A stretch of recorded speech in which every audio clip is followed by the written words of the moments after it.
Olá, queridos, a paz do Senhor Jesus, bem-vindos ao assunto de hoje, sabedoria para a vida pessoal e familiar. Esta é a sexta lição do trimestre que estamos estudando sobre os livros de Jó, Provérbios, Eclesiastes e Cântico dos Cânticos. O texto para leitura em estudo, Provérbios capítulo 12, do verso 1 ao 20, e os tópicos que vamos abordar são eles. Primeiro, família e responsabilidade. Segundo, trabalho e vida fraterna. E terceiro, prudência e cuidado no falar. Os objetivos desse comentário são os seguintes. Primeiro, entender a importância de agir com sabedoria no meio familiar. Segundo, compreender que o temor ao Senhor nos torna cidadãos melhores. E terceiro, atentar que a prudência ao falar gera bênçãos. E eu sugiro que você faça a leitura dos capítulos 10 ao 24 de Provérbios, que somados ao comentário, seu aproveitamento será ainda maior. Quero agradecer a você, querido irmão, querida irmã, já inscritos no canal. Meu muito obrigado mais uma vez pelo privilégio. E para você que está me assistindo agora ou já de outras vezes e ainda não fez, se inscreva no canal. Não esqueça de deixar o seu like, de fazer o seu comentário, de apertar o sininho para ser informado todas as vezes que postarmos um novo vídeo. Você pode compartilhar esse link com mais alguém e juntos vamos proclamando a palavra do Senhor nosso Deus. Na introdução do nosso comentário de hoje, a escritora diz que a sabedoria que nos compete é aquela que se mostra nos nossos modos de pensar e de agir.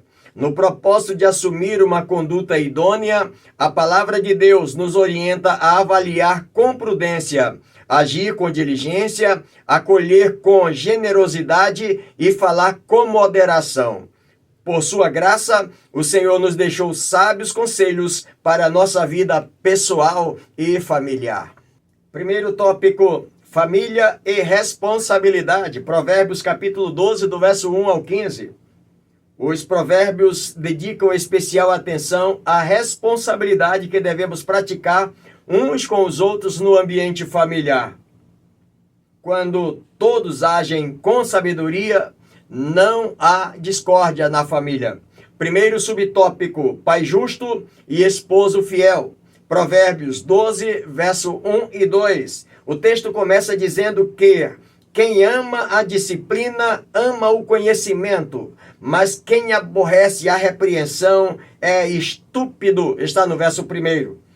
É interessante observar que o livro de Provérbios já começa no capítulo 1, verso de número 2, que a correção é o caminho para o conhecimento. Sócrates asseverou que a vida indisciplinada, ela não é digna de ser vivida. À luz do nosso comentário, por causa do esvaziamento da identidade paterna na sociedade pós-moderna, poucos usam a vara da disciplina, conforme está registrado em Provérbios 22, verso 15. Mas é interessante observar que nesse texto está dizendo que a estutícia, ou seja, a tolice, está ligada ao coração da criança, mas a vara da correção o livrará. Usar a vara significa administrar a punição na proporção da falta cometida, ou seja, a tolice está ligada ao coração da criança, mas a administração correta da punição o livrará daquela situação. Quando a falta exigir a correção física, a motivação do pai deve ser a prevenção de males maiores enquanto há esperança. Quando precisar o que o pai deva fazer, a correção é exatamente para assegurar que no amanhã esse filho não seja tristeza ou vergonha para a família. É bem verdade que às vezes existem alguns pais que quando corrigem os seus filhos, corrigem, parece assim que estão corrigindo monstros. Aí também vai contra a palavra de Deus. O apóstolo Paulo, na sua carta aos Efésios, capítulo 6, verso de número 4, ele diz que vós, pais, não provoqueis a ira a vossos filhos, mas criai-o na ademoestação, na doutrina do Senhor. Esse é o tratamento correto, corrigir dentro dos ensinamentos ou dos preceitos de Deus. Pois o justo castigo não matará a criança, antes a livrará do inferno. Provérbios 23, verso 13. Quando se trata de uma divergência entre marido e esposa, é bom lembrar que a ruptura de uma barragem sempre começa com uma pequena rachadura. Por isso, evite discussões. Desiste, pois, antes que haja rixas. Esse capítulo 17, verso 14 de Provérbios, o escritor diz que, como o saltar das águas é o princípio da contenda, deixa por isso a porfia antes que seja envolvidos. É o que a escritora está dizendo para nós. Todo rompimento de uma barragem não começa simplesmente aconteceu, mas aconteceu com uma pequena trinca. E foi aumentando e aumentando até que as águas se desabaram. E quando as águas se foram, ninguém mais pôde conter. O que ele está dizendo é de que quando há divergência entre essa questão disciplinar, que não haja discussão, que as rixas sejam deixadas de lado para que não haja a ruptura no relacionamento familiar, no relacionamento conjugal. É fundamental reconhecer os gestos de cuidado e carinho, pois palavras agradáveis são doce para a alma e medicina para o corpo. Eu poderia até dizer que palavras e gestos agradáveis são fundamental para a vida de um casal. Eles são como um doce para a sua alma e como medicina para o corpo. De uma ou de outra forma, com palavras agradáveis ou com gestos agradáveis, que isso não falte na vida do relacionamento conjugal. A fidelidade e o respeito são o zelo do homem pela esposa. Por isso, o adultério é citado como um poço ou uma cova, onde são jogados que se deixam espreitar por outras mulheres. Está registrado no capítulo 23, verso 27, verso 28, e a escritora acrescenta ainda dizendo para nós, ainda nos nossos dias, inclusive, através das redes sociais, que tem sido um perigo para muita gente. Ao mesmo tempo que as redes sociais são uma ferramenta que nos ajudam a compartilhar a palavra de Deus, precisamos ter esse cuidado de elas não serem uma ferramenta para o mal, para a destruição da vida de um relacionamento conjugal. Nesse verso de número 28 do capítulo 23, o escritor faz uma comparação de que essas mulheres adúlteras, elas são como um salteador que se põe a espreitar e a multiplicar entre os homens os iníquos. Esse cuidado nós precisamos ter. E assim, à luz do texto, nós temos aqui uma base plena para todos nós, pais justos e esposos fiel, para que tenhamos uma família ajustada, uma família debaixo da bênção do Senhor nosso Deus. Segundo subtópico, esposa e mãe, Provérbios capítulo 12, verso 4 e 5. No verso 4, a mulher virtuosa é a coroa do seu marido, mas a que procede vergonhosamente é como podridão nos seus ossos. À luz do texto, esta palavra virtuosa é um complexo de muitas qualidades. Não se restringe à pureza sexual. É uma mulher de poder, de caráter, uma mulher que se destaca. É uma pessoa capaz. Alguém chegou a comparar o que está registrado no Êxodo capítulo 18, verso 21, quando Jetro aconselhou Moisés que escolhesse dentre o povo homens capazes de liderar sobre 10, sobre 50, sobre 100 e sobre 1000. E só trazer para Moisés os problemas que eles não tivessem como resolver, fugissem deles. Esta mulher virtuosa é essa mulher com esta capacidade de administrar, que se destaca. É uma mulher que tem poder, que tem caráter. Agora escute, o inverso disso, ela traz vergonha ao seu marido. E a mulher que traz vergonha ao marido é como apodrecer os seus ossos. À luz desse comentário, é como viver a morte em vida. Um marido que tem uma mulher que lhe envergonha, é isso que o texto diz. Ironias, acusações e reclamações podem infiltrar o ressentimento na estrutura do casamento. Palavras brandas ao invés de respostas duras fazem da língua uma fonte de vida que renova o espírito dos filhos e do esposo. Verso 4 do capítulo 15.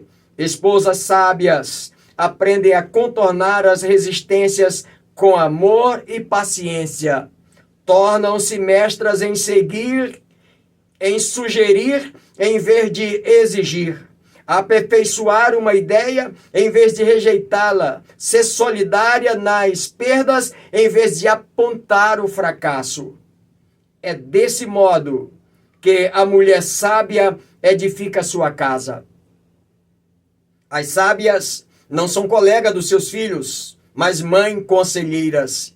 Essas mulheres sábias, elas pelo menos se destacam da seguinte maneira: elas falam sempre com gentileza, com cortesia nas suas respostas, sabedoria nos princípios, silêncio muitas vezes na hora que precisa ter o silêncio como resposta e até cautela na hora de falar.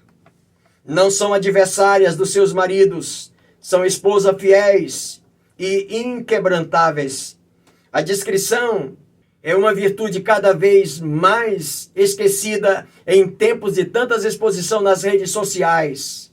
Mas sem ela, a beleza é como joia de ouro em focinho de porco. Que descrição, pastor? Dessa virtude, desse caráter, dessa beleza, dessa competência. Sem ela, pode ter beleza. Sem a virtude, a beleza não é a mesma coisa. Por isso a Escritura usa o texto de Provérbios capítulo 11, verso 22, que é como joia de ouro em focinho de porco. O que quer dizer isso, pastor? À luz do texto, irmãos, argola de ouro, as mulheres usavam como uma forma de adorno na época que Salomão está escrevendo esse texto. Então, faltar a argola daquela mulher era como se faltar o adorno, porque a argola de ouro representava o seu adorno. E aí, a Escritura está mostrando para nós que sem esse adorno, esta mulher ou essa argola de ouro, ela continua sendo uma argola, mas sem o valor devido. Por quê, pastor? Porque essa joia de ouro está no focinho de um porco, ou seja, um atributo inútil. Para que serve uma joia de ouro no focinho de um porco? Um animal que ninguém considerava, que as pessoas, que os judeus não tinham o mínimo de respeito, de atração e de consideração por ele. Nada o atraíam. Pois é, se faltar esse adorno, se faltar essa discrição na vida da mulher, ela se torna desta forma. O corpo da mulher é berço para os filhos e alegria reservada aos olhos do marido.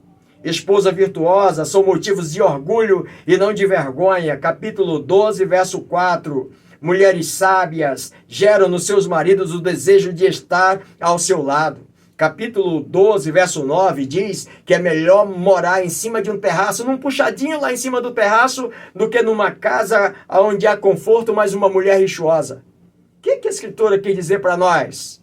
É que muitas vezes no dia a dia do casamento, e que o marido está lá no trabalho, às vezes num perrengue medonho, mas ele tem a certeza que quando terminar aquele dia, ele volta para casa e lá vai estar no aconchego da sua esposa, com todo o carinho lhe recebendo. E aí está preparado para o novo dia. Essa mulher virtuosa reúne essas qualidades, que tem a capacidade de administrar a sua casa, de cuidar dos seus filhos e ainda ser esse aconchego para o seu esposo, que quem sabe está na luta do dia a dia, mas quando ele chega em casa ele vem satisfeito, doido para voltar para casa, porque vai rever, vai encontrar, vai estar nos braços da sua amada. Terceiro subtópico: filhos sábios e obedientes. Provérbios capítulo 12, versos 14 e 15. O caminho do insensato aos seus próprios olhos parece reto, mas o sábio dá ouvido aos conselhos. Verso 15. Exortação. Essa palavra exortação no texto significa de que alguém está vendo uma pessoa trilhando caminhos errados, ou trilhando caminhos que pode lhe levar à morte, e vai lá e diz: olha, sai desse caminho, esse caminho não é bom, esse caminho não é aconselhável, não é caminho de futuro para você. Essa é o sentido da palavra exortação, ajudar alguém a sair do erro. Para tanto, os provérbios utilizam verbos no sentido similar: ouvir, guardar, atender. O filho que ouve, que está no capítulo 13, verso 1, e atende à repreensão, verso 5 do capítulo 15, molda a si mesmo, segundo os ensinamentos de quem o ama. Isso significa que ele respondeu ao que ouviu e prometeu uma mudança de atitude. O passo seguinte é guardar o conselho e assumir a sua própria vida, o modo de proceder que ele foi ensinado. O filho sábio alegra o pai. Provérbios capítulo 15, verso 20. Pois atende à repreensão e adquire entendimento. Capítulo 15, verso 32. No capítulo 19, verso 20, o texto diz: ouve o conselho e recebe a correção para que seja sábios nos teus últimos dias. Ou seja, o conselho de um pai, a instrução de um pai, não é um conselho simplesmente para o momento, é para toda a vida, para toda a sua caminhada até os seus últimos dias. O grande apóstolo Pedro, na sua primeira carta, capítulo 5, verso 5, ele escreve ao jovem dizendo assim: vós jovens, sede sujeito aos anciãos, sede sujeito uns aos outros e revestivos de humildade, porque Deus resiste aos soberbos, mas dá graça aos humildes. Provérbio 17, verso 1, o escritor diz que é melhor comer um pedaço de pão torrado ou um pedaço de carne ressecada que ser um homem ímpio em meio aos seus banquetes. Aparentemente, parece que muitas vezes a correção, a exortação, mostrando que tem que sair daquele caminho, às vezes parece comer um pão torrado, seco, né, irmãos? Parece comer uma carne ressecada, exatamente, às vezes parece. Mas, nesse capítulo 17, verso 1, diz que é melhor ouvir a repreensão, ouvir o conselho, do que estar em meio aos seus banquetes com aqueles que não têm nenhum compromisso com o seu futuro, com o seu amanhã. Segundo tópico, trabalho e vida fraterna. Provérbios 16, versos 7 ao 26. O padrão bíblico de justiça vai além das obrigações legais, pois nos propõe a justa partilha e o proceder com dedicação para que possamos andar bem aos olhos de Deus. Primeiro subtópico, justiça e generosidade. Provérbios 16, verso 8. Nas nossas relações comerciais, vale lembrar que o fruto de injustiça será ilusão. Provérbios 11, verso 18. E melhor é o pouco havendo justiça do que grandes rendimentos com injustiça. Grandes rendimentos com injustiças muitas vezes produz para tais pessoas tribulações. E esse rendimento não consegue resolver. Quem nega ao irmão o que lhe é justo, causa-lhe dano e pobreza. Capítulo 10, verso 4. O que é isso que o escritor está dizendo? Irmãos, ele está falando aqui do preguiçoso, que é alguém que tem a mão remissa, tem a mão fraca, a mão pobre. Ele trabalha pouco e às vezes por pouco tempo e quer que chova do céu para ele os recursos não vêm. E o resultado, diz o texto, é que ele vai continuar sendo pobre, vivendo na pobreza. Quem nega, quem tem preguiça de trabalhar para ajudar alguém, vai continuar vivendo o dano da pobreza. A justiça bíblica extrapola as obrigações e recomenda a generosidade, pois quem dá liberalmente ainda se lhe acrescenta mais e mais. Capítulo 11, verso 24. O homem generoso entende que também recebeu além daquilo que ele precisava, por isso ele é generoso. E ele sabe que as riquezas, no dia da ira de Deus, também não vai poder resolver nada. Ira de Deus, pastor, o que é isso? No dia da morte, toda a riqueza não resolve o problema. Por isso, o generoso, ele continua abençoando, porque ele sabe que desta vida ele não leva nada com ele. Além de tudo, irmãos, não há amor que não se compadeça. Aliás, o desprezo pelo pobre é um pecado de insulto contra Deus. Capítulo 14, verso 20 e 21. A escritora diz o seguinte: sejamos justos com o trabalhador e generoso com os necessitados. Quando partilhar, faça-o com discrição. Mateus capítulo 6, verso 1 e 2. E disponibilidade, sem interesse de promover sua imagem pessoal. O que é isso, pastor?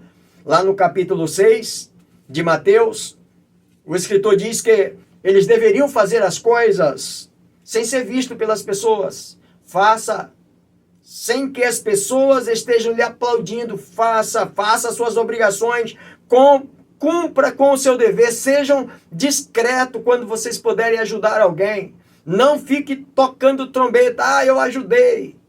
Por quê, pastor? Porque quem toca trombeta por aquilo que fez, já recebeu o seu galardão. Por isso, ele diz, sejam discretos. E no verso 13 do capítulo 21, tenham disponibilidade de fazer, com o intuito de ajudar, sem interesse de promover a sua imagem pessoal. Segundo subtópico, honestidade e temor a Deus. Provérbio 16, verso 11, parte A do texto diz assim, peso e balança justa pertence ao Senhor. No livro de Levítico, capítulo 19, verso 35 e 36, o Senhor já exigia do seu povo dizendo o seguinte, não cometereis injustiça no juízo, nem na vara, nem no peso, nem na medida. Balança justa, pedras justas, eu sou o Senhor vosso Deus. E por que o grande sábio está falando isso aqui? Porque as pessoas usavam 2 pesos e 2 medidas. Para ele comprar, ele usava um peso maior no seu fiel. O subproduto tinha que ser maior. Para vender, eu coloco um peso menor, o subproduto é menor. Ou, por outra, alguém aumentava o braço da sua balança. Aumentou o braço, então o subproduto vai ter que ser maior para levantar o fiel da balança. Na hora de vender, eu boto um braço menor, então o subproduto é menor, ou seja, eu estou sempre ganhando na injustiça. Aí a escritora diz que quem promove a justiça sabe que o temor de Deus é mais valioso do que qualquer tesouro. Provérbios 15, 16. O lucro ou proveito ilícito ameaça também a tranquilidade familiar. Por isso, o sábio prefere aguardar as recompensas de Deus, conforme está registrado em Isaías 33, verso 15 ao 17, onde há uma promessa de bênção para a família toda, para o pai de família, para a sua geração. Assim age o justo, cuja sabedoria vale mais que o dinheiro. Provérbio 16, 16. Pois não se afasta de Deus em nome de um negócio ou de um convite lucrativo. Riquezas e poder são perigosos sem a sabedoria e usá-los conforme a vontade de Deus. O que é isso, pastor? A escritora e o escritor, o grande sábio, não está dizendo que é pecado ser poderoso, ser rico. Não, irmãos, não é pecado. O pecado aqui é se afastar de Deus em nome da riqueza, ou por causa de um convite para ser uma pessoa poderosa, para ser uma pessoa famosa. O texto diz que isso aqui é soberba. Soberba é quem se sente protegido por seus altos cargos, por seu nível de escolaridade e por seu patrimônio, como se fosse sua cidade forte. Irmãos, isso é perigoso. Ser rico, ser poderoso, não é pecado quando se mantém dentro do temor de Deus, vivendo nos propósitos de Deus. Quando sai do propósito de Deus, do temor de Deus, em nome dessa riqueza, isso chama-se soberba, e toda soberba no dia da ira do Senhor não vai resolver o problema de ninguém. No dia da morte, todo soberbo, toda a sua riqueza, todo o seu patrimônio não vai resolver o seu problema. Por isso é importante honestidade e temor ao Senhor na nossa caminhada, no nosso dia a dia. Terceiro subtópico, dedicação e amor ao trabalho. Provérbios 16, verso 26. O sábio é diligente, zeloso, dedicado e bem disposto, pois a Bíblia diz que um preguiçoso se torna um problema para o seu superior, algo semelhante aos danos da fumaça nos olhos. Capítulo 10, verso 26. Nesse texto, meus irmãos, o escritor diz que um mensageiro preguiçoso, ele azeda uma situação toda. Por isso ele coloca como a fumaça como comparação. É que nos dias de Salomão, não havia ainda os correios. E a profissão dos mensageiros era muito importante, tanto nos negócios particulares, comunais, na paz, na guerra. Mas um mensageiro preguiçoso irritava qualquer pessoa. Era como fumaça nos olhos, irrita qualquer pessoa no meio da fumaça. A Escritura diz assim: em qualquer atividade o cristão deve ser zeloso, pois o que lavra a sua terra será farto de pão, mas o que corre atrás de coisas vãs é como um sonolento, ou seja, o ocioso, o preguiçoso. O texto diz que ele é uma pessoa sem juízo. O que está desperto come seu próprio pão, verso 13 do capítulo 20, e se esforça todos os dias com dedicação, 12:12, pois sabe que o bem precioso do homem é ser diligente. O bem precioso do homem é ser diligente. Mas aqui nesse capítulo 12, verso 27, nós encontramos um texto que o escritor está mostrando sobre o preguiçoso, que ele não assa a sua caça. Algum escritor chega a comentar de que o preguiçoso resolve fazer uma festa na sua casa. Irmãos, e festa na nossa casa, a gente sabe que dá trabalho antes, durante e depois, não é verdade? Pois é, mas o preguiçoso diz assim: eu quero fazer uma festa na minha casa. E para fazer a festa e oferecer o banquete, eu tenho que caçar. Mas o texto diz: o preguiçoso não assa a sua caça. Por quê? Porque só dele pensar de que caçar já dá trabalho, ele não vai caçar. Portanto, ele não faz a festa, ele não assa a sua caça. O preguiçoso é desta forma, ele não consegue fazer absolutamente nada. Mas o homem inteligente, o homem diligente, ele sabe que é disso que o Senhor se agrada. O preguiçoso tem sempre uma estratégia para conseguir sucesso fácil, mas o sábio espera em Deus e no fruto do seu trabalho. O sábio não cruza os braços, ele continua trabalhando e esperando de que Deus vai prover. Às vezes, algumas decisões parecem favorecer o perverso. Verso 5 do capítulo 18. Mas Deus julgará tal injustiça, pois ele abomina a balança com pesos desiguais. Capítulo 20, verso 23. E aí, irmãos, a Escritura termina dizendo: sejamos sempre empenhados e nunca fraudulentos nos estudos, no trabalho, no controle do orçamento domésticos ou da folha de pagamento, no cumprimento da jornada de trabalho e nos pagamentos dos impostos. Ou seja, quantas pessoas que às vezes até têm uma pinta medonha de um verdadeiro crente, mas lá nos estudos não consegue fazer o seu TCC porque tem que pagar alguém para fazer para ele. Quantas pessoas que lá no seu orçamento familiar alteram também os seus orçamentos. Quantas pessoas que no pagamento da folha também alteram esses pagamentos. E enfim, meus irmãos, nos impostos, ou seja, dedicação e amor ao trabalho. Esse é o ponto que nós precisamos cuidadosamente olhar para a nossa vida no nosso dia a dia. Terceiro tópico, prudência e cuidado no falar. Provérbio 18, verso 4 ao 13. Nossas palavras devem exprimir a verdade. Tenhamos cuidado em proceder bem para que em nós não se ache mentira, nem difamações ou qualquer inclinação para o mal. Primeiro subtópico, a palavra reta agrada a Deus. Provérbio 18, verso 4. Águas profundas são as palavras da boca do homem, e a fonte de sabedoria, ribeiro transbordantes. O que é isso, pastor? O escritor está se referindo a alguém que tem o prazer de estudar a lei do Senhor, de ter conhecimento na lei do Senhor. Esse conhecimento na lei do Senhor é que o sábio está dizendo que traz na boca do homem palavra como fonte de sabedoria. É uma fonte inesgotável.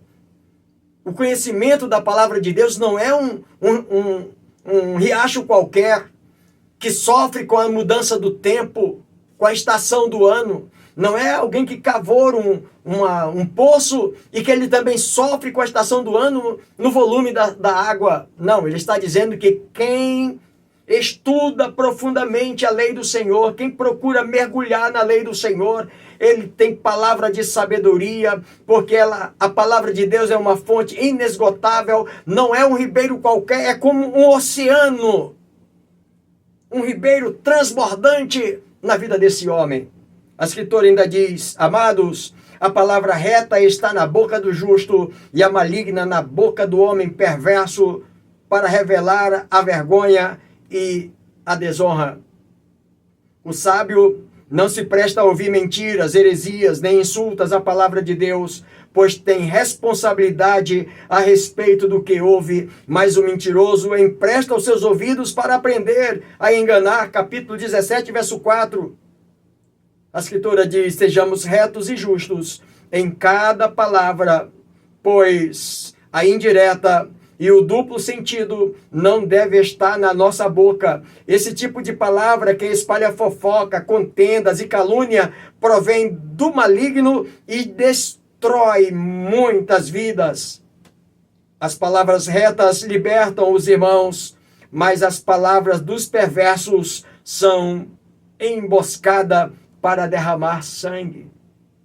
À luz do texto, a Escritura diz, meus irmãos, no capítulo 12, verso de número 18, dizendo o seguinte: quando não convém falar, é melhor calar. Quando não houver certeza, não opine. Reflita antes de se pronunciar, pois estará agindo com sabedoria e o seu conselho se tornará remédio para os irmãos.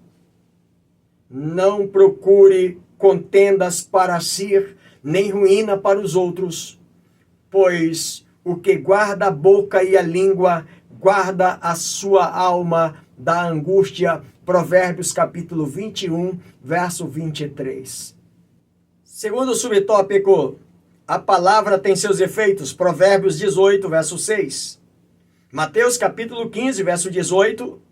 Jesus disse que o que sai da boca do homem provém do coração e isso contamina o homem. A nossa escritora diz que há quem enganosamente na hora de comprar queixa-se do valor do produto ou do serviço pedindo redução de preço. Aparentemente parece que é tudo normal, né, irmãos? Tá um pouco caro, faz uma diferença para mim. Mas, à luz do comentário, o que ela está mostrando para nós é aquela pessoa que só presta o que ele tem, só vale o que ele tem.